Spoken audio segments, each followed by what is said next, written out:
Halo warga Kota Denpasar, selamat datang di channel YouTube Kreativi Denpasar. Nah, hari ini sangat spesial sekali karena kita akan membahas mengenai fashion dan Denpasar Fashion Festival. Nah, pada kesempatan kali ini dalam rangka memeriahkan Denpasar Festival ke-13 tahun 2020, Dekranasda Kota Denpasar kembali melaksanakan Denpasar Fashion Festival tahun 2020 dan juga talk show dengan tema harmonisasi industri fashion berbasis budaya Bali di era industri 4.0. Nah, saat ini kita sedang berada dengan narasumber-narasumber kita yang luar biasa. Yang pertama yaitu Nyonya Ida Yusili Dharma Wijaya Mantra selaku Ketua Dekranasda Kota Denpasar. Halo Ibu. Nah, selanjutnya ada Ibu Dr. Cokorda Istri Ratnakora Sudarsana SSN MSI dari Institut Seni Indonesia Denpasar. Halo Ibu. Nah, selanjutnya ada Ibu Sri Utami SSN MSN dari Institut Desain dan Bisnis IDB Bali. Halo Ibu. Nah, sebelum kita akan membahas dan mengulik lebih dalam mengenai talk show pada hari ini, sebagai informasi bahwa Denpasar Fashion Festival telah dilaksanakan sejak tahun 2018. Dengan berbagai konsep yang berbeda, di tahun 2018 telah dilaksanakan Denpasar Fashion Festival pertama, yaitu di Catur Muka dengan mengambil konsep Street Fashion Show yang mengundang 10 desainer dari Kota Denpasar dan juga dari Kabupaten Gianyar yang memberikan bahwa kita Kota Denpasar sangat terbuka untuk desainer-desainer di luar dari Kota Denpasar. Dan juga pada tahun 2019, Denpasar Fashion Festival dilaksanakan pertama kalinya yang ada di Bali mungkin dilakukan street fashion show di sungai, yaitu di Tukat Badung. Saat itu kita semua menggandeng 10 desainer Kota Denpasar dan juga pada tahun ini pada saat pandemi COVID-19 Denpasar Fashion Festival pada tahun 2020 ini dilaksanakan secara virtual yang nanti akan kita tonton bersama tayangannya bagaimana dan juga kita telah menggandeng 10 desainer hebat Kota Denpasar. Nah, untuk itu kita akan lanjut langsung membahas mengenai talk show kita pada hari ini dengan tema harmonisasi industri fashion berbasis budaya Bali di era industri 4.0. Nah, untuk yang pertama mungkin saya ingin bertanya-tanya kepada Ibu Ketua Dekranasda Kota Denpasar kita, Ibu Seli Dharma Wijaya Mantra. Tetap cantik ya menggunakan busana endek yang selalu Ibu pakai setiap hari. Betul, jadi kalau pakai endek semakin keren dan semakin cantik. Semakin fashionable ya Ibu. Nah, kita akan bertanya-tanya sedikit mengenai Denpasar Fashion Festival ini sendiri. Jadi, seperti yang kita ketahui bahwa Kota Denpasar telah memperoleh penghargaan Kota Terinovatif oleh Kementerian Dalam Negeri Republik Indonesia dan juga merupakan salah satu dari 3 kota di Indonesia yang merupakan kota fashion yang memang berfokus kepada fashion. Bagaimana pendapat Ibu dan mengapa Ibu mengarahkan Kota Denpasar ini sebagai kota fashion? Apakah Denpasar ini telah memiliki peluang yang sangat besar di bidang fashion atau bagaimana? Silakan Ibu. Ya, terima kasih sebelumnya kepada narasumber juga yang hebat-hebat yang hari ini ikut berbagi kepada penonton virtual Denpasar Fashion Festival. Jadi kita juga sangat berbangga ya, kali ini Denpasar meraih kembali kota terinovatif dan juga kita tetap melaksanakan Denpasar Fashion Festival. Walaupun kita tahu sekarang ini kondisinya sangat berbeda seperti tahun-tahun sebelumnya. Kita tahu bahwa di masa pandemi seluruh elemen mengalami keterpurukan, bukan hanya di bidang pariwisata tapi juga seluruh IKM, UKM kita mengalami musibah ya semuanya. Tapi kita tidak boleh berputus asa. Kita harus tetap semangat, kita harus tetap kreatif.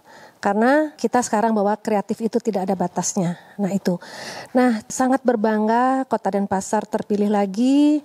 Jadi seperti kita ketahui bahwa di kota-kota besar, tidak hanya di Kota Denpasar saja, mungkin di kota-kota besar lainnya, kita ini sangat minim dengan sumber daya alam. Ya, kita hanya mempunyai warga atau masyarakat yang sangat kreatif. Nah jadi dengan minimnya sumber daya alam, kita harus sebagai warga kota harus mengangkat nilai-nilai dari sumber daya manusianya, yaitu meningkatkan, mengembangkan kreativitas, kemudian berinovasi. Jadi kalau fashion itu kita bekerja sama juga ya dengan desainer-desainer, kita selalu mengikuti tren-tren ke depannya ya disesuaikan juga dengan akar budaya kita. Dari yang selama ini telah Ibu lakukan, Ibu sangat concern sekali dengan tenun ikat, utamanya endek, sampai Ibu membuat Duta Endek Kota Denpasar sejak tahun 2012 untuk salah satunya mengembangkan lagi dan juga memperkenalkan lagi endek baik itu di Kota Denpasar ataupun bahkan mancanegara. Nah, Ibu kenapa endek? Apa yang menarik dari endek sampai akhirnya Ibu mengembangkan endek itu sampai sangat luar biasa seperti sekarang? Ya. Jadi sebetulnya tenun ikat Bali atau kita namai endek ini mungkin dari dulu tidak asing ya dengan keberadaan endek ini, karena kebetulan juga mertua saya Profesor Ida Bagus Mantra dari tahun 1978 PKB yang pertama itu sudah mulai memperkenalkan endek kepada seluruh masyarakat di Bali ya, karena pada saat itu awalnya endek itu hanya dikenal dipakai untuk upacara-upacara adat. Jadi dipakai kamen, kemudian setelah itu mulai dikenal pakai oleh kalangan tertentu saja. Jadi kalau udah pejabat, guru-guru, nah itu baru pakai endek. Tapi masyarakat umum waktu itu belum kenal, mungkin masih ada rasa gengsi ya memakai kain tenun kita, walaupun kita tahu ini sangat luar biasa. Nah, pada saat Denpasar Festival yang pertama, saya mempunyai keinginan untuk memperkenalkan endek kepada masyarakat luas. Karena pada tahun 2000-an, endek itu betul-betul udah mati suri. Di Kota Denpasar juga beberapa perusahaan tenun sudah pada tutup. Pada tahun 2000-an itu yang booming itu pada saat itu adalah songket ya. Jadi kemana-mana undangan, ke pura, orang udah pada pakai songket tahun 2000-an itu. Nah, kemudian tahun 2008 saya kembali memperkenalkan kain tenun ikat ini kepada masyarakat luas, karena kita tahu semua bahwa ini adalah salah satu warisan budaya lokal yang harus kita kembangkan dan juga dilestarikan. Saya berpikir satu-satu cara untuk mengembangkan ini, saya harus membawa endek ini ke industri fashion. Jadi kebetulan saja mungkin karena saya suka fashion ya, jadi bukan seorang pakar, kebetulan saja apa yang saya pakai, mungkin karena desainnya tidak pernah yang neko-neko gitu ya, biasa-biasa saja, menjadi inspirasi ya, jadi disenengin lah ya. Modelnya, kainnya, mungkin pemilihan model dengan kainnya waktu itu selalu tepat dan dipergunakan pada saat waktu yang tepat gitu, jadi enak aja dilihat kan begitu kan. Nah, jadi saya mulai memperkenalkan industri fashion di Kota Denpasar dengan melakukan berbagai macam event fashion, baik yang dilakukan di dalam daerah maupun di luar daerah. Dan untuk mengembangkan lebih luas lagi, saya juga menggandeng beberapa desainer dari Jakarta. Salah satunya ada Didit Maulana, Deden Siswanto juga mengikuti event nasional. Itu kita mengikuti acara Jakarta Fashion Week. Kemudian juga DFF itu udah beberapa kali ya. Kemudian juga di Kota Denpasar sendiri sudah banyak kita melakukan acara fashion show. Itu gunanya untuk memperkenalkan kepada seluruh warga kota bahwa kain endek ini ternyata setelah dibawa ke arah fashion itu sangat luar biasa. Setelah tadi sudah akhirnya mendapatkan hasil yang sangat luar biasa dari peminatnya, baik itu dari bagaimana produksinya sudah semakin besar saat ini. Nah, dari kurang lebih 2.700 IKM yang ada di Kota Denpasar, dan salah satunya 300 IKM telah menjadi binaan dari Dekranasda Kota Denpasar. Nah, Ibu selaku Ketua Dekranasda, apa saja yang sudah Ibu berikan dukungan kepada IKM-IKM kita agar tetap mereka berkembang? Apalagi untuk zaman sekarang pada saat pandemi, kita tahu bahwa perekonomian mungkin agak sedikit menurun. Nah, apa yang inovasi-inovasi dan dukungan apa yang telah Dekranasda berikan kepada IKM-IKM kita? Ya, jadi di Kota Denpasar itu tadi sudah disampaikan jumlahnya 2.700-an ya. Yang 300 itu yang kita sudah bina, sudah evaluasi dan kita monitoring langsung ke lapangan, yang 300 IKM atau UKM itu. Nah, jadi saya selaku Ketua Dekranasda Kota Denpasar terus ikut mengembangkan para perajin yang ada di Kota Denpasar dengan melaksanakan monitoring itu. Dengan kita melakukan monitoring turun ke lapangan, kita jadi tahu apa yang menjadi permasalahan mereka di lapangan. Nah, ternyata yang menjadi permasalahan itu tetap baku ya, yaitu masalah permodalan, kemudian promosi, dan juga tenaga kerja yang terampil, itu selalu yang menjadi permasalahan. Nah, untuk menyelesaikan permasalahan ini, kami Dekranasda Kota Denpasar juga dengan Disperinda Kota Denpasar itu melakukan pendekatan kepada perbankan, memudahkan urusan perizinan juga untuk mereka bisa mendapatkan KUR, jadi bantuan dari bank-bank di Kota Denpasar. Nah, untuk promosi ini selalu menjadi masalah ya. Jadi walaupun produknya sudah luar biasa tapi tanpa promosi itu juga percuma. Nah, kami Dekranasda Kota Denpasar melaksanakan pameran baik di daerah sendiri maupun ke luar daerah dan juga luar negeri. Nah, ini kami membantu pameran dengan catatan ya, supaya mereka lebih kreatif, kemudian berinovasi, dan kita juga jadi tahu bagaimana tren di pasar saat itu. Itu juga penting. Mungkin itu yang kita lakukan, selain juga saya melakukan beberapa pelatihan-pelatihan untuk IKM-UKM di Kota Denpasar. Semua kita sudah menggandeng, baik itu IKM, baik itu desainer, akademisi pun juga kita gandeng. Nah, pada akhirnya akan terinspirasi untuk membuat Denpasar Fashion Festival ini sejak tahun 2018. Nah, apa tujuan lain Ibu kira-kira? Apa yang Ibu harapkan dari adanya Denpasar Fashion Festival ini?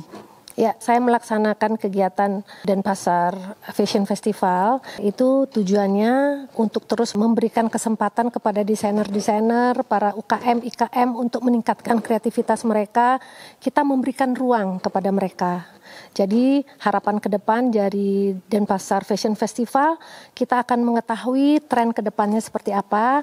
Ini juga menjadi suatu kiblat untuk para desainer penenun juga ya. Jadi kira-kira ke tahun depan warna apa yang menjadi tren, kemudian model apa yang menjadi tren, begitu. Jadi kita jadinya mempunyai suatu rule jadinya, apa yang menjadi tren 2021 ke depannya.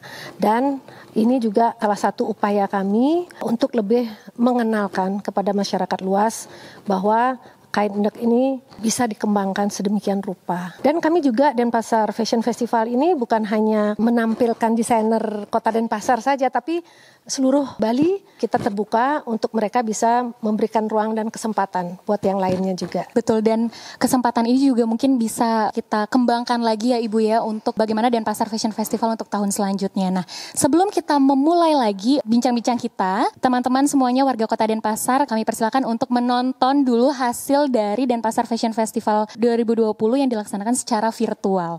Silakan untuk tampilan video Denpasar Fashion Festival tahun 2020.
다른 뽕개 멘붕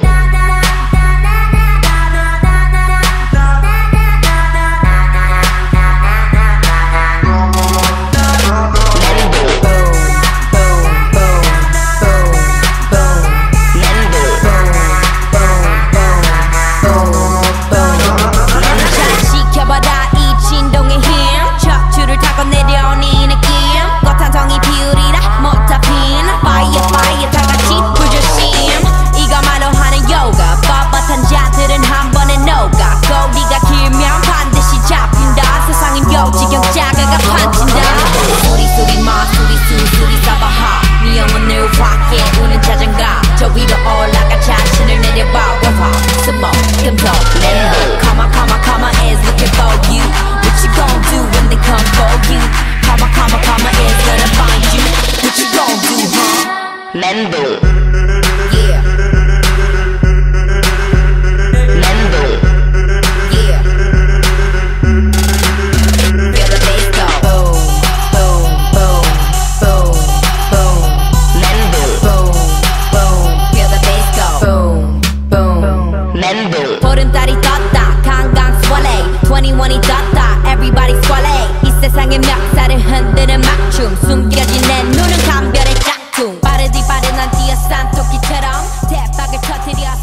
Baik, itu dia tadi virtual fashion show dari Denpasar Fashion Festival tahun 2020 dengan menggandeng baik itu desainer, pengrajin juga dan juga akademisi. Pertanyaan untuk Ibu Sally.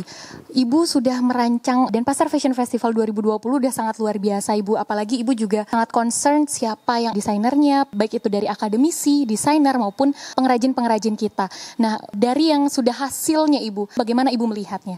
Ya, setelah kita menonton tadi desain-desain para desainer pada acara Denpasar Fashion Festival, seperti pemikiran saya bahwa DFF ini adalah suatu acara fashion yang memang berbeda dengan fashion-fashion yang lain karena kita sangat-sangat konsisten tetap membuat fashion yang berbasis budaya. Jadi para desainer harapan kami ke depan tetap menghasilkan suatu kreasi tanpa meninggalkan identitas. Nah, sebagian besar tadi kita lihat bahwa seluruh desainer itu memakai kain tenun ikat warisan budaya kita, dan ke depan juga kegiatan ini, acara fashion ini tetap melaksanakan atau mengangkat dari akar budaya kita dikombinasi dengan bahan-bahan yang lain. Jadi kita di sini Denpasar Festival itu adalah fashion yang berwawasan budaya, tetap berdiri pada akarnya sendiri. Dari Denpasar Fashion Festival tahun pertama 2018 sampai tahun sekarang, Ibu selalu melibatkan Duta Ende Kota Denpasar. Bagaimana mungkin menurut Ibu Duta Ende Kota Denpasar ini dalam mempromosikan Endek itu sendiri? Kita flashback dulu ya, kenapa saya sampai membuat Duta Endek ini, karena program kita pada awal Denfest, Denpasar Festival tahun 2008, itu kita sudah memperkenalkan kain endek itu kepada masyarakat luas ya, baik itu hotel-hotel, kemudian juga seluruh bank, kemudian guru-guru, seluruhnya pernah kita lombakan. Nah, kemudian saya mempunyai pemikiran di kalangan orang-orang tertentu sudah, tapi bagaimana kita bisa menyasar program kita masuk ke kalangan generasi muda. Dengan diadakan Duta Endek ini kita ingin mengenalkan kepada mereka, kemudian mereka lebih jadi tahu bahwa keberadaan tenun ikat Bali ini adalah salah satu warisan budaya. Nah, jadi generasi muda atau anak-anak muda memperkenalkan kepada teman mereka sendiri biasanya cepat masuk gitu ya.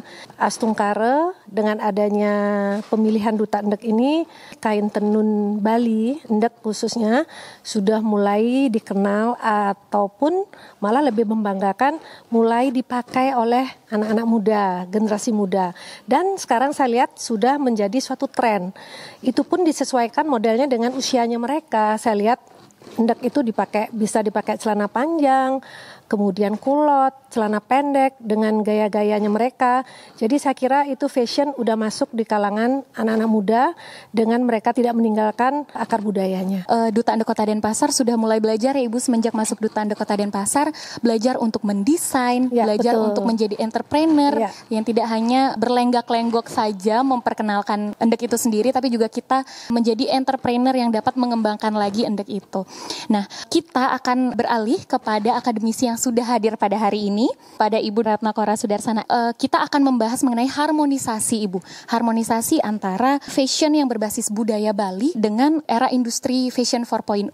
Nah, menurut Ibu sendiri, apa itu industri fashion berbasis budaya Bali? Wela, saya akan mencoba memberikan satu gambaran di mana industri fashion itu dia bisa berbasis apa saja dan kenapa kita menjadikan budaya Bali itu sebagai titik tolak gitu ya. Dan kita tahu bahwa budaya itu bisa menjadi satu kekuatan, terutama adalah Indonesia. Indonesia itu memiliki identitas budaya atau culture identity yang begitu beragam dan kita harus akui di dunia itu bahkan kita bisa nomor 1 untuk keragaman hayati yang kita miliki. Nah, di isi Denpasar dikaitkan dengan harmonisasi tadi, yang kami lakukan salah satu bentuk nyata sejak prodi kami berdiri itu 2012, itu adalah berbasis Diversity of Indonesia. Jadi bagaimana bukan hanya budaya, tetapi seluruh kekayaan Indonesia diterjemahkan di dalam satu desain fashion yang juga akhirnya bisa menjawab industri.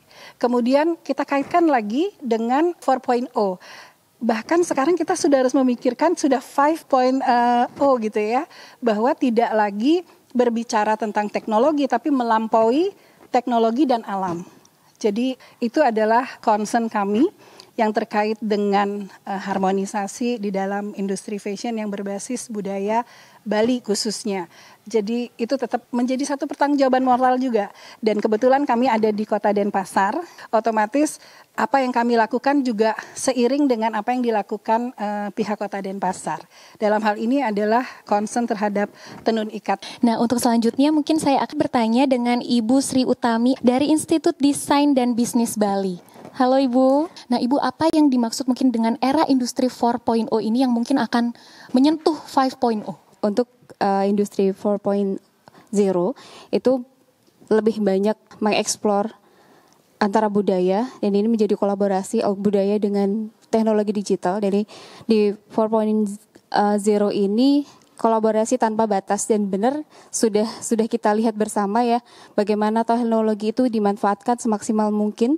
Kemudian budaya lokal, identity budaya itu juga dimunculkan. Itu yang terjadi di era 4.0. Nah, saat ini kita transisi nih menuju 5.0, dan ini sepertinya sudah dipercepat ya di masa seperti ini. Bagaimana kita mulai peduli terhadap alam, mulai peduli terhadap lokalitas kita, potensi yang ada di sekitar kita.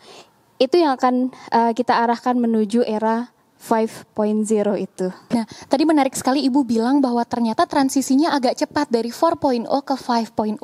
Nah, apa yang menyebabkan transisi ini menjadi lebih cepat dan apa yang harus dipersiapkan? Mungkin dari Ibu Cho.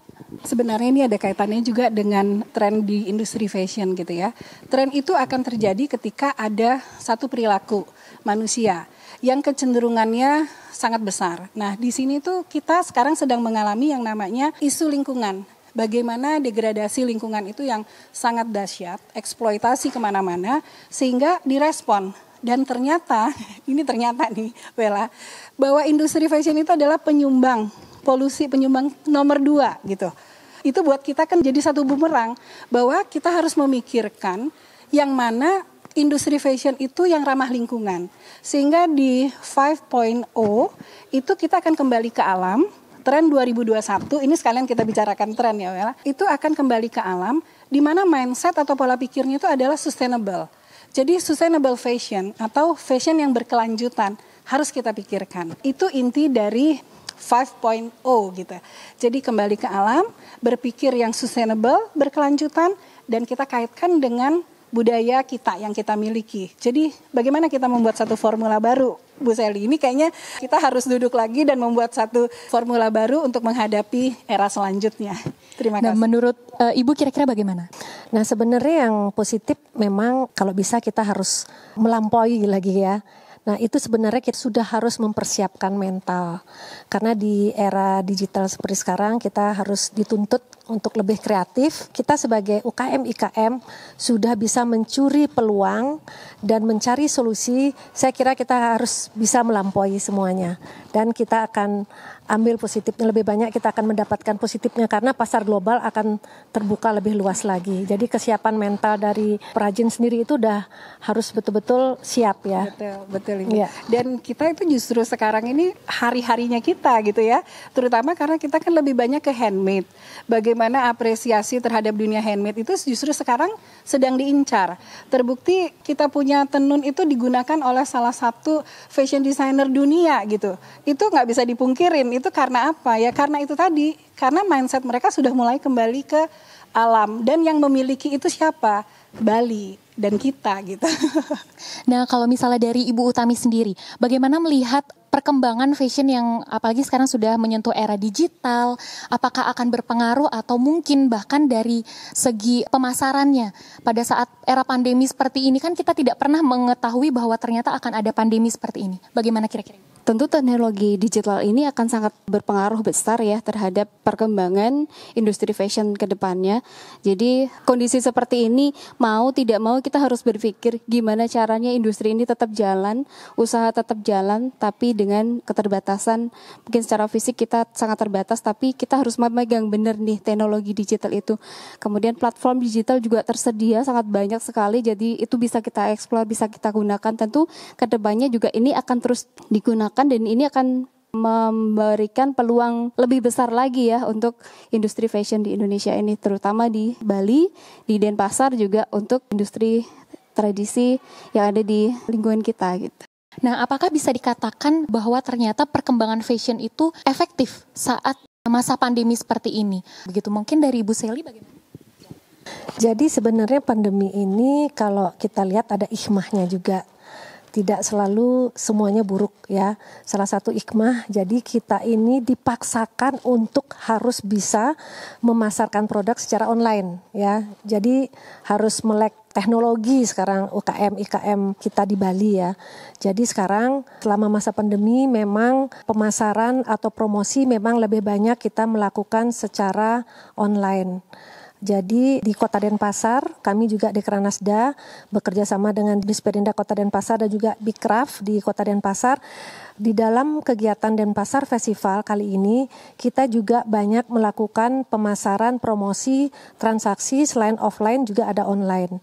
Nah, kami juga melakukan promosi melalui e-commerce, kemudian juga ada di market.id, kami melakukan transaksi, melakukan kegiatan, itu semua secara online yang dibantu sepenuhnya oleh Bikraf Denpasar.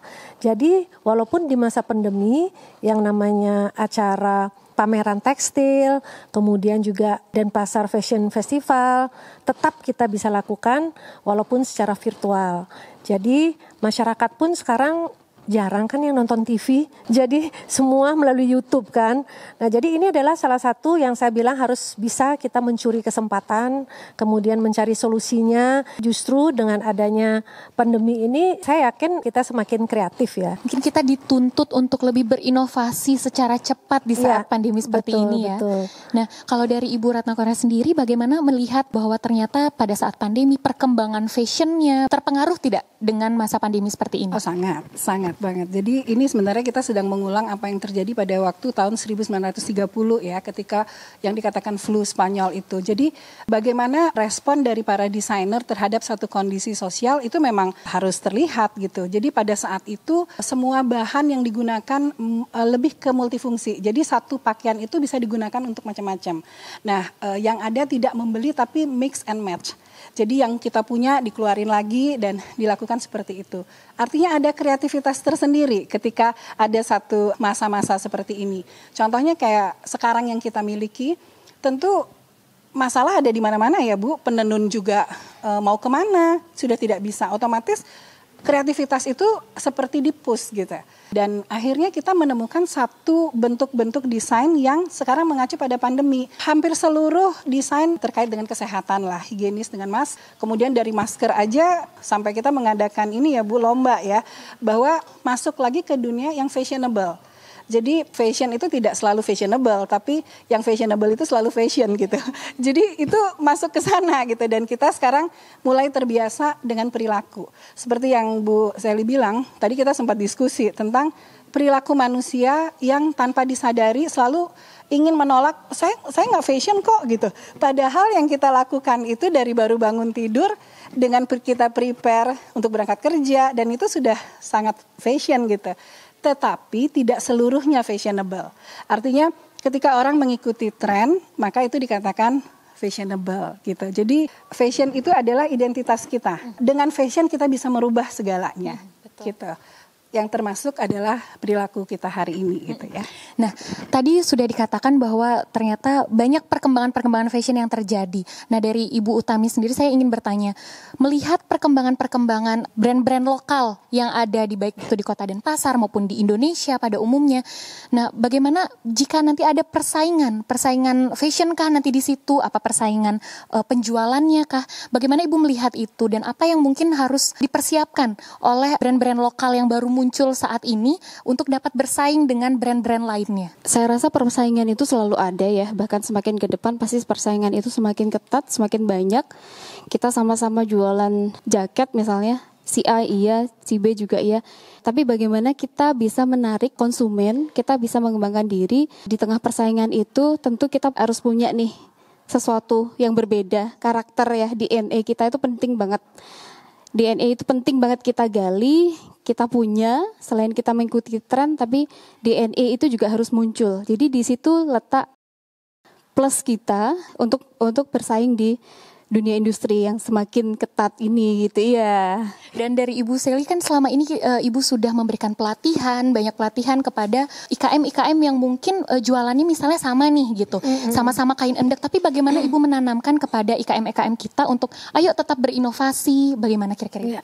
Sebenarnya kreativitas itu timbul biasanya kalau seseorang itu pernah menghadapi tantangan, pernah terpuruk, pasti dia mempunyai kebangkitan, menimbulkan suatu kreativitas. Kalau orang itu posisinya di aman aja, mungkin kreativitasnya tidak akan meningkat, tidak akan mempunyai inovasi. Tapi begitu mereka mendapatkan tantangan, kemudian kreativitas mereka pasti akan tumbuh lagi begitu.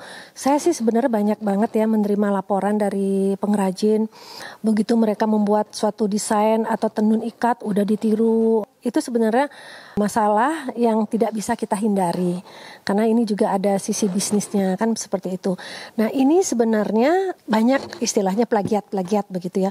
Justru ini saya harapkan bisa menjadi suatu tantangan untuk mereka. Semakin kreasi mereka ditiru, semakin mereka akan lebih kreatif lagi, membuat sesuatu ide-ide baru lagi, dan baru lagi. Dengan adanya persaingan seperti ini, jangan membuat kita terpuruk atau putus asa, justru akan menimbulkan ide baru lagi, seperti itu. Kita mungkin sudah sangat concern untuk memperkenalkan endek kepada halayak banyak begitu. Mungkin penjualan endek juga sudah meningkat sekarang dibanding tahun-tahun sebelumnya. Tapi ada satu masalah lagi, bahwa ternyata yang berkurang adalah regenerasi penenun. Bagaimana menurut Ibu? Apalagi di Kota Denpasar, sangat-sangat berkurang. Mungkin kalau di kabupaten lain masih ada regenerasi ya. Kalau di Denpasar, anak-anak muda sekarang ini kan lebih senang bekerja di bidang pariwisata, kemudian di departemen store, mungkin lebih bergengsi, ketemu dengan masyarakat luas begitu. Nah, kami tidak putus asa. Program kami tetap kami lakukan. Kami melakukan beberapa pelatihan, salah satunya adalah pelatihan menenun. Kita menyasar SMK-SMK di Kota Denpasar, kemudian juga ibu-ibu rumah tangga. Walaupun dari peserta yang jumlahnya 20, paling yang berhasil itu 5 orang. Itu kembali lagi ke minat dan bakat mereka dari pelatihan itu. Tapi itu sudah lumayan buat kita. Daripada kita berdiam diri. Kami di Kranasda Kota tetap melakukan kegiatan pelatihan menenun. Kalau mereka sudah langsung berkecimpung, langsung melakukan, sebenarnya hasilnya sangat menjanjikan. Tapi karena itu dilakukan di rumah, memang generasi muda tidak banyak peminatnya seperti itu. Nah, kalau menurut Ibu Cok Ratna Korna sendiri, bagaimana melihat regenerasi penenun yang sudah menurun ini? Kalau saya mungkin ini Bu, lebih ekstrim lagi karena saya akademisi gitu ya. Maksudnya ada keinginan saya yang selalu ingin melakukan satu perubahan gitu. Jadi kalau mungkin dari pihak pemerintah kan bisanya menghimbau kita Bu ya, terus mengajak mereka untuk melakukan pelatihan. Dari kami tuh justru ingin masukkan itu dalam kurikulum Bu. Karena saya sudah melihat ada satu hal yang boleh dikata ini membahayakan kita.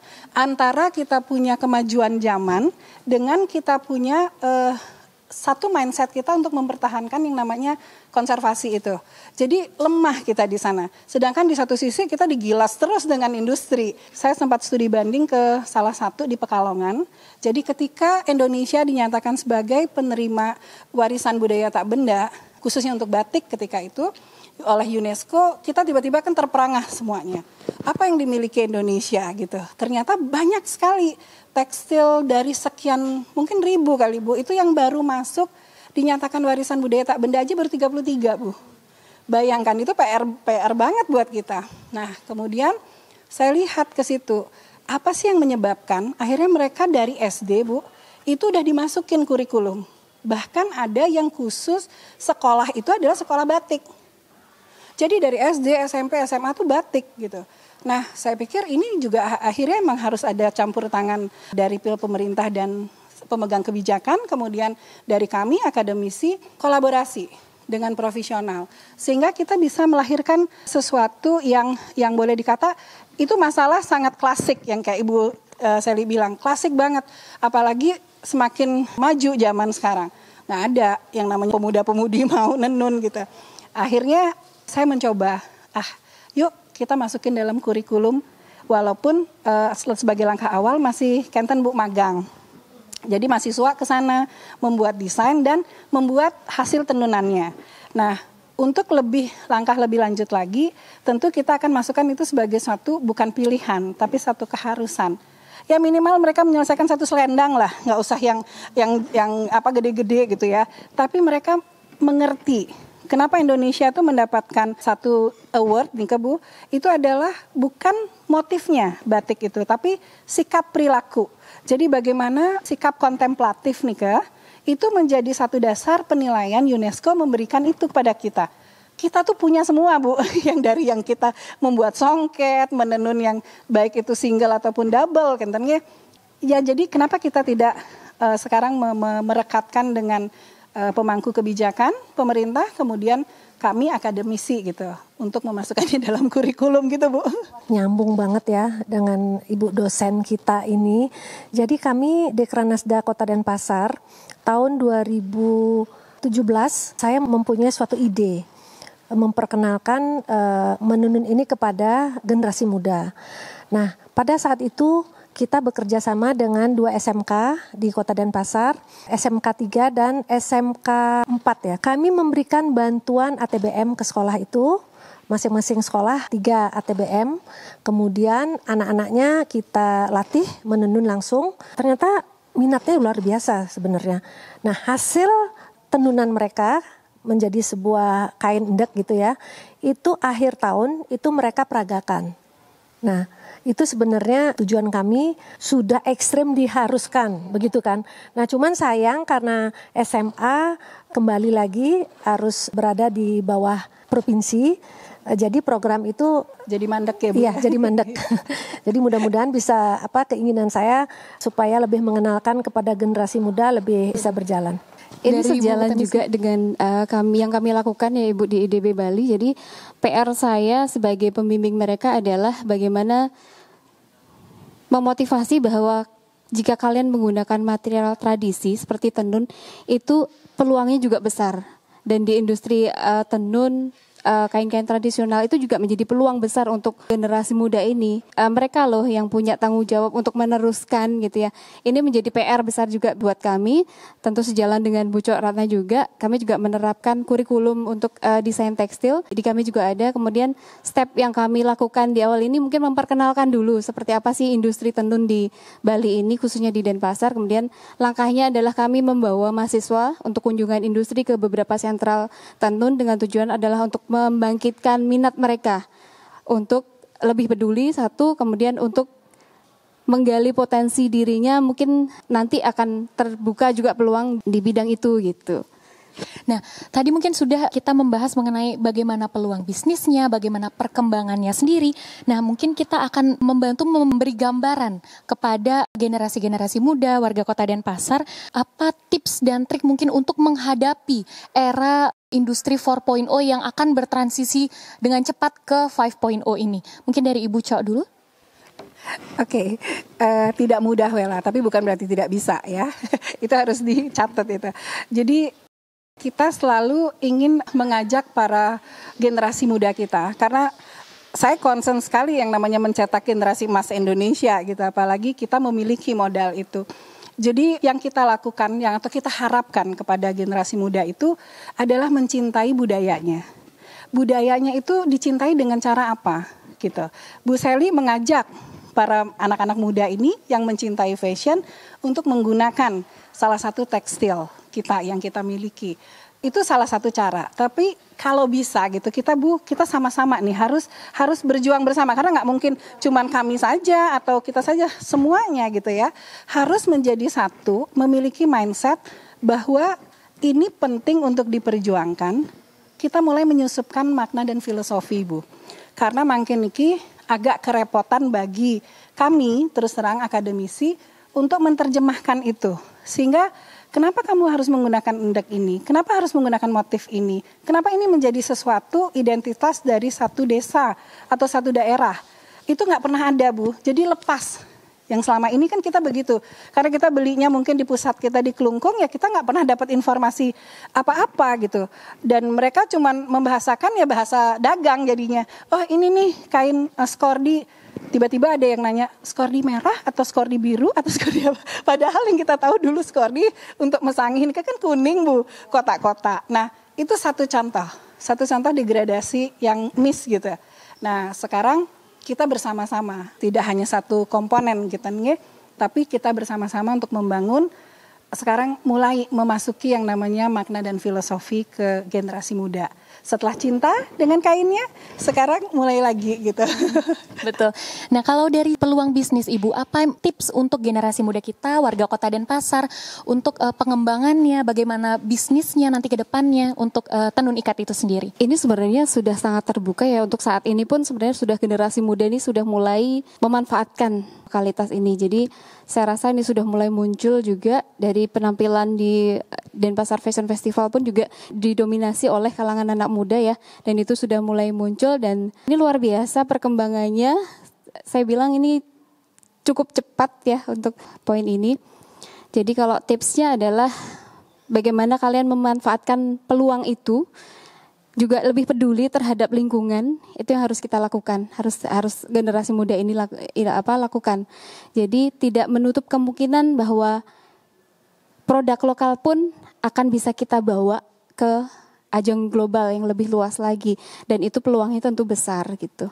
Mungkin dimulai dari produk-produk yang kecil-kecil dulu ya, tapi itu pasti akan ketika kita konsisten, kita lebih fokus ke situ, pasti ini akan bisa dikembangkan lebih baik lagi. Dari Ibu Sally sendiri, bagaimana melihat perkembangan fashion ini, dan dari segi bisnis juga tadi sudah dibahas. Nah, untuk Ibu sendiri bagaimana harapannya untuk industri ke depannya? Ya. Jadi apa yang sudah disampaikan oleh Ibu Sri tadi, bahwa bagaimana kita bisa menjaga warisan budaya ini, memang kita tidak bisa bekerja sendiri. Baik itu dari pemerintah, kemudian akademika, komunitas, kemudian juga dari kalangan bisnis, media, ini memang harus menyatu untuk kita bisa bersama-sama siap atau tidaknya. Nah, kalau saya kira anak-anak zaman milenial sekarang ini, saya yakin yang namanya milenial pasti mereka mempunyai pemikiran yang lebih maju sebenarnya daripada kita yang sudah tua-tua begini ya. Mereka bisa lebih cepat menerima, karena mereka dalam hal ini yang namanya anak milenial pasti lebih kreatif ya. Jadi saya kira anak-anak ini justru yang memang lebih siap untuk menerima. Tapi sebelum mereka menerima kesiapan ini, identitas mereka harus memang dikuatkan dari filosofi itu sendiri. Nah kalau mereka sudah mempunyai identitas, tidak hanya berpikir ke arah modern murni ya, tapi mereka sudah mempunyai akar budaya. Karena yang namanya budaya ini adalah identitas diri kita sendiri. Kalau mereka sudah mempunyai identitas yang kuat dengan mempelajari filosofinya seperti apa, saya yakin langkah mereka ke depan akan semakin kuat ya. Dari kombinasi dari teknologi dan juga akar budaya. Yakin akan menghasilkan betul-betul milenial yang super anak emas tadi disampaikan sama Bu Ratna. Sudah menjelaskan sangat banyak mengenai industri ini. Nah mungkin bisa kita bersantai dulu, bisa diminum dulu, bisa kita santai ya. Karena sekarang saya akan memiliki juga pertanyaan-pertanyaan nih. Sebelumnya dari warga Kota Denpasar telah kami berikan kesempatan bertanya melalui Instagram kita di disperindak.denpasar. Beberapa penanya sudah ada _gungdeari. Saya mau bertanya, saya sering sekali melihat orang yang memakai shawl baru-baru ini, mungkin karena musim sekarang adalah musim hujan dan udara lebih dingin dari biasanya. Apakah ada tata cara mengikat shawl yang benar dengan posisi shawl itu sendiri, dan apakah ada yang benar dan baik dalam dunia fashion? Jadi dalam artian, apakah pemasangan shawl itu harus seperti itu saja atau bisa dikreasikan? Mungkin dari Ibu Cok Ratna Kora? Sebenarnya nggak ada pakemnya Mbak. Artinya begini, intinya kalau kita di Bali itu kan ada istilahnya desa kalopatre nih. Artinya kita akan kemana nih, kita undangan atau kita ingin bepergian atau kita sedang ingin menggunakan shawl itu, apakah suasananya pagi, siang, sore, atau kemudian kita sedang berada di luar negeri yang menggunakan berbahan wool. Tentu semua perilakunya berbeda. Tetapi intinya adalah itu tadi kita ingin menunjukkan apa gitu. Shawl itu secara fungsi atau shawl itu memang masuk ke dunia fashionable gitu. Sehingga kadang-kadang masuk dunia fashionable walaupun nggak cocok ya Bu ya, dipaksakan walaupun panas pakai wool gitu. Nah itu juga salah. Jadi intinya tidak ada yang pakem, tapi kreativitas itu justru harus dimunculkan. Justru saya mungkin kategorinya orang anti tren Bu, sehingga ingin menciptakan tren terus gitu, ingin mencoba. Silakan. Nah, kira-kira Ibu kalau misalnya nih, seperti Ibu tadi bilang Ibu anti tren gitu. Nah, untuk warga-warga Kota Denpasar kita ini Bu, yang mungkin tidak seterusnya mengikuti tren, bagaimana tren. Nah, mungkin Ibu memiliki cara-cara untuk sebenarnya kita sebagai orang itu tidak harus mengikuti tren atau kita memang harus mengikuti tren. Menurut Sebenarnya Ibu? ada dua Mbak Wela, itu dua-dua bisa terjadi di diri kita gitu. Artinya ketika kita ingin menciptakan tren, tentu kita harus tutup mata. Kita tidak bisa jadi follower, karena kita akan menjadi be trendsetter gitu. Kita akan menjadi trennya kan, trendsetternya. Jadi kita harus menutup, tentu itu tidak mudah. Tidak mudah dalam artian begini. Kita harus riset yang panjang, kemudian kita harus bisa meyakini orang bahwa dengan apa yang kita buat ini akan membuat orang menjadi lebih wow mungkin. Nah di situ pertarungannya, sehingga ada idealisme biasanya. Nah itu biasanya sudah dicapai oleh para fashion designer yang internasional. Dan bukan cuma internasional, kita pun bisa ya Bu ya. Kayak Bu Sally tadi bilang, orang ngelihat saya karena saya punya desain yang tidak neko-neko, kemudian orang menjadi tertarik. Nah tentu Ibu berangkat dari anti tren kan Bu. Ibu nggak mau ngelihat tren yang Korea yang ada sekarang, enggak. Ibu punya sendiri gitu, sehingga orang akhirnya mengikuti Bu Sally gitu. Nah itu tuh begitu ya. Kalau tadi kan teorinya dari Bu dosen, tapi kalau saya sendiri sebenarnya saya masuk kategori yang mana begitu ya, saya kurang paham. Tapi kalau saya intinya, kalau saya orangnya begini, kalau saya melihat sesuatu begitu ya, semakin banyak orang make, saya nggak mau make. Nah kalau saya tuh termasuk ya, Bu, itu Bu. Apa itu ya anti tren apa Ibu gimana? Anti tren. Oh Karena anti tren. Ibu menjadi trendsetter gitu. Jadi malah pun kalau ke pasar nih ya, satu contoh ke pasar ke Klungkung, yang saya tanya yang mana paling banyak laku, ini saya nggak mau ngambil itu gitu loh. Bukan mana yang paling banyak laku, dia pikir saya mau ambil itu, enggak. Yang mana yang banyak laku ini Bu banyak laku gini, oh saya nggak mau ambil itu, saya harus ngambil yang lain. Nah bener, saya termasuk apa ini? Anti tren. Oh anti tren. Karena Ibu pencipta tren ya gitu. Iya, jadi membuat suatu tren sendiri gitu betul. Ya. Kalau dan harusnya gini Mbak Wel, harusnya tuh masyarakat kita, anak muda kita tuh harusnya kayak Bu Sally. Oh gitu ya. Jadi karena bisa menciptakan akan tren banyak berapa tren Ibu. Ketika kita ikutin hanya menjadi follower ya begitu-begitu aja jadinya gitu. Betul. Nah kalau misalnya dibahas dari peluang bisnis Ibu Utami, kalau misalnya kita melihat orang yang anti tren, apakah misalnya nih ada desainer atau mungkin ada pengusaha gitu yang dia anti tren, apakah bisa berkembang dalam bisnis? Apakah harus yang mengikuti tren yang bisa berkembang dalam bisnis? Sangat bisa ya Wela. Jadi orang-orang yang anti tren ini dia idealismenya tinggi ya. Jadi mereka punya panggung sendiri-sendiri gitu ya. Yang idealis ini, yang anti tren ini mereka punya panggung sendiri, mereka punya jalur sendiri. Yang kemudian yang mengikuti tren ini tentu tren ini pergerakannya cepat ya, perputarannya cepat, hampir setiap tahun berganti ya, peluangnya ya akan ya stuck satu tahun selesai, kemudian harus mengikuti lagi. PR-nya adalah yang sebelumnya ini mau diapain, nah itu PR bersaingnya mereka. Tapi kalau kita idealis ya udah ini punyaku gitu ya, pasti dia sudah punya planning sendiri untuk jalan kemana dia akan tuju gitu ya, pasti peluang ini juga sangat besar bisa ya. Jadi sangat besar ya untuk anti tren. Berarti apakah bisa dibilang bahwa generasi muda seharusnya menjadi generasi yang mungkin untuk bisa menciptakan lagi tren-tren baru untuk menjadi anti tren? Menurut Ibu Cok Ratnakora bagaimana? Begini Bella, itu nggak bisa langsung diambil mentah-mentah gitu ya.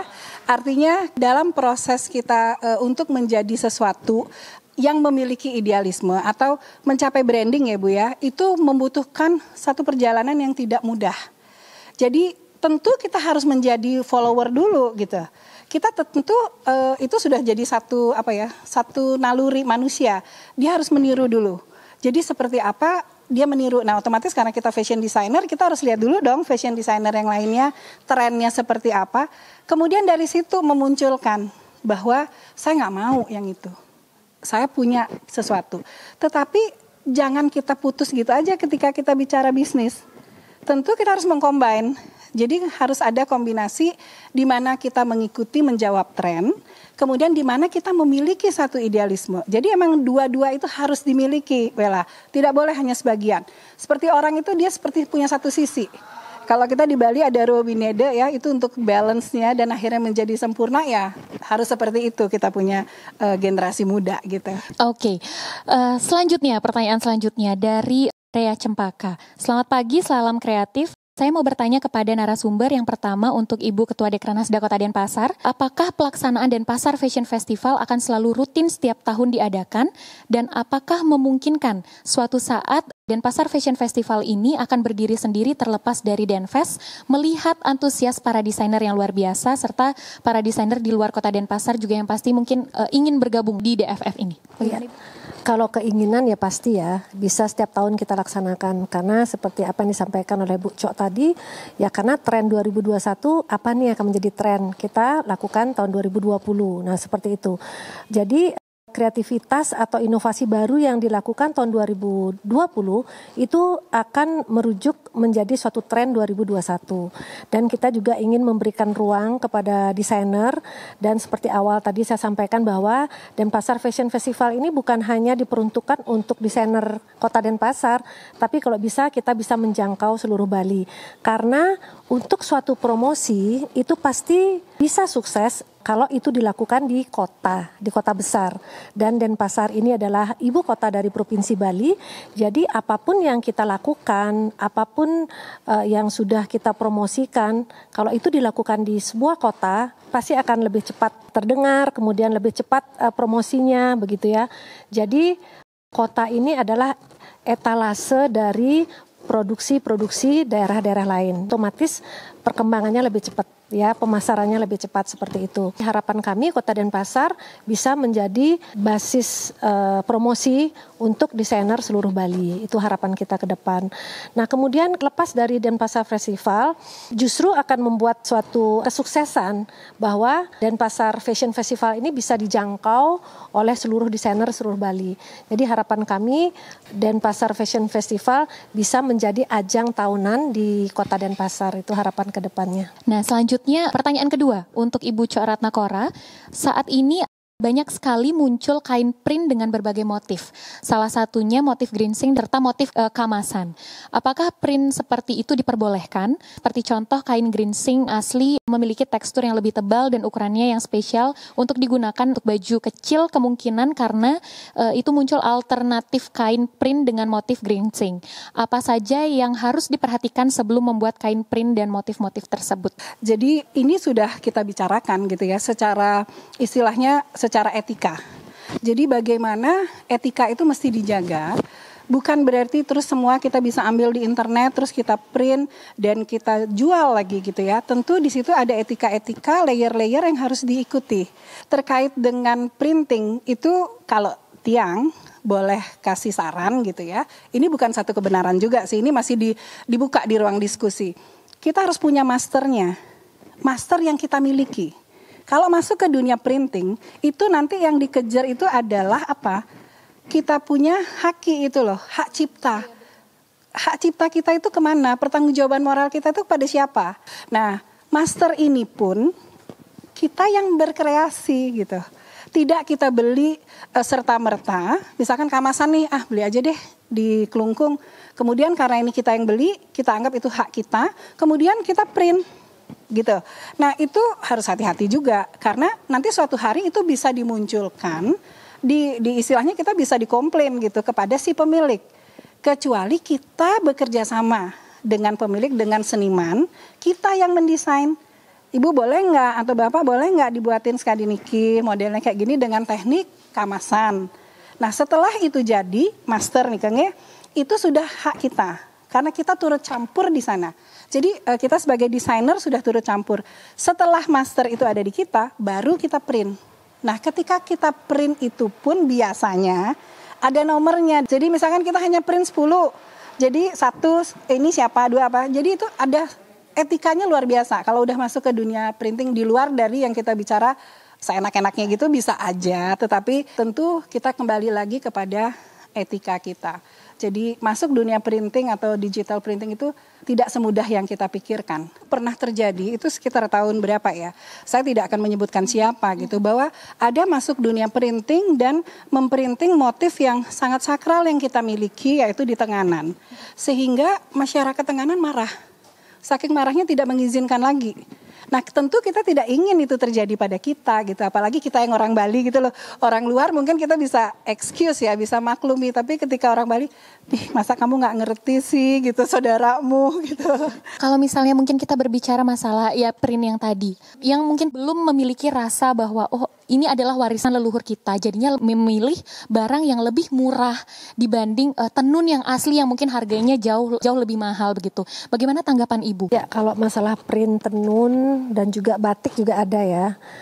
Itu sebenarnya tantangan buat kita dan itu memang udah terjadi kan di lapangan, di department store juga banyak kok batik-batik print yang dijual dengan harga 15.000 ya sampai ya blus begitu 25.000. Nah itu kembali lagi ke pilihan ya, karena kalau kita berbicara bisnis di sini dengan idealis ini sangat bertolak belakang begitu ya. Kita juga tidak bisa mengejudge langsung si pebisnis itu. Ini sebenarnya kembali lagi ke moral, kemudian juga ke diri kita sendiri. Kalau kita mempunyai moral peduli begitu ya, dan kita juga peduli dengan pengrajin kita bagaimana bisa menghargai mereka, dengan sendirinya kita pasti tidak akan memilih print itu. Tapi kita tidak bisa memaksakan orang, itu pilihan buat mereka begitu loh. Tapi saya yakin kalau mereka sekarang beli yang print, begitu mereka suatu saat memakai yang tenun asli, saya yakin kok mereka pasti akan merasa nyaman memakai yang asli begitu ya. Ini butuh waktu dan juga ini adalah suatu pilihan. Di mana-mana terjadi. Bukan hanya kain tenun, orang ukiran paras di Bali aja sekarang udah diproduksi di luar Bali. Malah beberapa eksportir, malah teman-teman saya yang di Belanda, dia punya showroom paras-paras Bali, ukiran itu, mereka malah di luar Bali ngambilnya karena katanya lebih murah. Nah seperti itu, ini sebenarnya tantangan buat kita semua. Jadi ke depan mudah-mudahan di sini juga kita dibutuhkan suatu kreativitas yang lebih tinggi lagi begitu. Harus mempunyai ciri khas sendiri, mempunyai identitas sendiri. Saya yakin kalau kita mempunyai suatu ciri khas sendiri pasti tetap dicari kok. Kalau kita berbicara bisnis ya, yang lebih murah mungkin akan lebih banyak dibeli oleh masyarakat misalnya. Nah menurut Ibu bagaimana antara idealisme dengan bisnis itu bagaimana? Iya, saya rasa ini punya segmen pasar sendiri-sendiri ya. Jadi orang saat ini pengennya yang sama tapi murah. Ini punya pasar sendiri-sendiri, punya jalur sendiri-sendiri juga. Tapi yang diperlukan di sini sebenarnya adalah pemahaman tadi ya. Apalagi di Bali ini banyak sekali kain-kain sakral yang tidak semua orang tahu, tidak semua orang paham. Akhirnya terjadi duplikat gitu ya. Tapi kita juga harus melihat realita di pasar. Ada yang memang mampu untuk menggunakan produk yang asli, ada yang mampunya hanya menggunakan produk-produk yang duplikat misalnya, tapi itu tentu punya pasarnya sendiri-sendiri, punya segmen pasar sendiri-sendiri. Nah untuk pertanyaan terakhir dari Ayu Adianti, selamat pagi, mohon izin bertanya. Narasumber yang terhormat, saya mau bertanya, kita ketahui bahwa Denpasar merupakan salah satu kota terbaik di Indonesia, tentu dengan suasana nyaman, lingkungan hidup yang seimbang, serta kreativitas anak muda yang luar biasa dengan mengedepankan budaya. Saat ini sedang dikembangkan isu sustainable for a better future, di mana terkait dengan fashion banyak sekali alternatif bahan-bahan yang lebih ramah lingkungan dengan harga dan kualitas yang mampu bersaing dengan produk fashion lainnya. Jika nantinya akan dikembangkan oleh anak muda di Kota Denpasar, apakah kedepannya Kota Denpasar akan menggelar kegiatan khusus yang dapat mendukung kreativitas ini? Mengingat Kota Denpasar sudah sangat hebat dan mampu mengurangi penggunaan plastik sekali pakai, dan saya berharap Denpasar juga mampu mensupport kreativitas anak muda mengembangkan fashion yang lebih ramah lingkungan. Pasti ya, kalau kita membuat suatu program, pasti ke depannya mengarah ke arah yang lebih baik. Apalagi di Kota Denpasar sudah go green, mengurangi sampah plastik. Kemudian harapan kami juga ke depan desainer-desainer itu akan lebih mengerti bagaimana sebuah desain mereka akan menjadi sebuah desain yang memang ramah lingkungan, seperti itu. Dari Ibu Tami sendiri mungkin ada sedikit. Iya, mungkin ini yang bisa menjadi tambahan program nanti ya ke depannya untuk di fashion di Kota Denpasar ini. Bagaimana zero waste fashion ini kita terapkan di Denpasar ini juga. Jadi meminimalisir limbah tekstil ini penyumbang nomor 2 ya. Jadi ini PR kita bersama untuk depannya mungkin bisa diterapkan juga di Kota Denpasar untuk pengembangan pemahaman, ya mungkin ada pelatihan nanti ke depannya tentang zero waste fashion ini. Seoptimal mungkin penggunaan bahan, kita juga harus pikirkan bahan yang kita gunakan itu aman atau tidak, kemudian sampahnya nanti seperti apa. Kalau misalnya terpaksa kita menyisakan bahan, akan diapakan ini. Nah, itu yang perlu kita lakukan ke depannya gitu. Nah, satu lagi pertanyaan yang akan langsung kita bahas terkait dengan Denpasar Fashion Festival yang tadi sudah kita tonton bersama. Trend Fashion 2021 kira-kira akan seperti apa? Mau tahu atau mau tebal banget nih? Jadi ini sebenarnya tren forecast ini kan adalah kesepakatan beberapa institusi di dunia, Bu. Jadi mereka sama-sama duduk berkumpul dan melihat kecenderungan masyarakatnya. Jadi ketika sekarang kecenderungan masyarakatnya mulai takut dengan yang namanya eksploitasi, isu lingkungan semakin tinggi, mereka langsung merespon. Nah, respon ini adalah dalam bentuk tren. Nah, tren 2020-2021 itu mereka lebih concern ke alam. Jadi balik. Kalau 2019 mereka punya tema namanya singularity. Singularity itu artinya keanehan atau yang unik gitu ya. Kemudian tema besar itu di breakdown lagi menjadi 4 gitu ya. Nah, sekarang ini yang tema alam, mereka breakdown juga menjadi 4. Jadi di situ ada essentiality, kemudian ada spirituality, kemudian ada exploitation, kemudian ada exploration. Nah, di keempat ini di video tadi itu udah menjawab, Bu. Jadi sebagian besar desain-desain para desainer kita itu sudah menjawab paling tidak ada dua dari tren yang ada tadi. Jadi lebih ke hal yang esensial tadi itu adalah yang lebih sederhana, warna-warnanya juga lebih cerah, lebih light gitu. Itu cirinya. Kemudian ada yang di kedua itu adalah yang terkait dengan penggunaan bahan yang sekarang kan suka yang asimetris gitu ya. Jadi ada overlapping, kemudian ada, nah itu juga ada di beberapa hampir besar. Dan satu lagi yang terkait dengan spirituality. Saya juga melihat ada satu desainer juga yang mengangkat misalnya dengan teknik lukis yang bernuansa Bali. Nah, sebenarnya dari apa yang sudah dimunculkan di video itu sudah menjawab dari tren kita yang 2020 ke 2021. Jadi secara garis besar itu tren yang akan ada. Jadi mindsetnya sudah kembali ke alam. Dari Ibu Utami sendiri melihat video Denpasar Fashion Festival tadi dengan menggandeng 10 desainer Denpasar bagaimana? Ini menjadi satu wadah ya bagi pelaku fashion di Denpasar. Memang sudah sangat tepat bahwa Denpasar ini dinyatakan sebagai kota kreatif dengan subsektor unggulan fashion. Jadi di dalam penampilan Denpasar Fashion Festival ini juga sudah mewakili bagaimana industri fashion di Denpasar ini berkembang. Muncul ya, saya lihat juga pelaku fashion yang terlibat ini juga orang-orang yang memang sudah ekspor ya di bidangnya, dan mereka juga sudah konsisten menggunakan bahan-bahan atau material yang mereka pilih dengan material tradisi, dan ini saya rasa sudah menjadi aset besar Ibu untuk Kota Denpasar ini untuk mengembangkan lebih maju lagi ke depannya gitu ya. Dan terima kasih untuk Denpasar Fashion Festival. Ini pertama kali kami IDB Bali dilibatkan. Kedepannya mudah-mudahan ini akan terus berlanjut, terlaksana ya menjadi program reguler dan semakin banyak desainer yang bisa kita libatkan. Jadi ini menjadi motivasi juga untuk generasi muda untuk berkarya lebih baik lagi. Nah, luar biasa sekali impact dari apa yang sudah kita lakukan, baik itu oleh pemerintah, baik itu oleh akademisi maupun seluruh warga Kota Denpasar yang sudah mendukung. Dan ada kabar bahagia bahwa dari IDB juga sudah ada mahasiswanya yang ikut ke Paris Fashion Week, dan juga dari ISI Denpasar ada yang ikut Jakarta Fashion Week dan juga sempat New York Fashion Week. Sangat luar biasa sekali, apresiasi yang sangat tinggi untuk akademisi dan mungkin supaya bisa dapat menginspirasi generasi-generasi muda lainnya. Dan satu lagi mungkin dari ketiga pembicara kita yang luar biasa, apa harapannya?